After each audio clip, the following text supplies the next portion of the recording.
என்னது? ஐஸ்கிரீம். வேற ஐஸ்கிரீம். ஏய் வேற சத்தியமா தெரியாது சார். பீச்ல போனா உனக்கு கீழ இருக்கும் அது என்னது? ஆமா இதுக்கு என்ன? பீச்ல போனா உனக்கு கீழ இருக்கும் அது என்னது? மண்ணு. கரெக்ட் நெக்ஸ்ட் என்னடா? நம்ம ஹேர்ல. ஐயோ என்ன சொல்ல வர்ற நீ? இல்ல நம்ம ஒன்னு யூஸ் பண்ணுவோம் அது என்னது? இங்க பாருடா. சீப்பு. கரெக்ட். அது ஒரு அனிமல் அது வந்து மில்க் கொடுக்கும். அது பால் கொடுக்கும். அது ஒரு அனிமல். மாடு. கரெக்ட். நான் அப்படி ஷாக் ஆயிட்டேன். நமக்கு ஊசி போடுவாங்க. உங்க பேர் என்னது? டாக்டர். வந்துட்டாயா.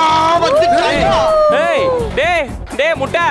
எனக்கு இந்த டிஸ்டர்பன்ஸே பிடிக்காது. அது வந்து நம்ம பிரெட்ல பண்ணி சாப்பிடுவோம். சப்பா. பிரெட்ல போட்டு சாப்பிடுவோம் என்னது? ஜாம். கரெக்ட். படிக்க ஒரு இடத்துக்கு போவோம் அது என்னது? ஸ்கூல். கரெக்ட். ஏய் படிக்க ஸ்கூலுக்கு போனியா நீ? காலேஜ் தான போன. இங்க பாருடா. ஒரு எனக்கு இது வராது.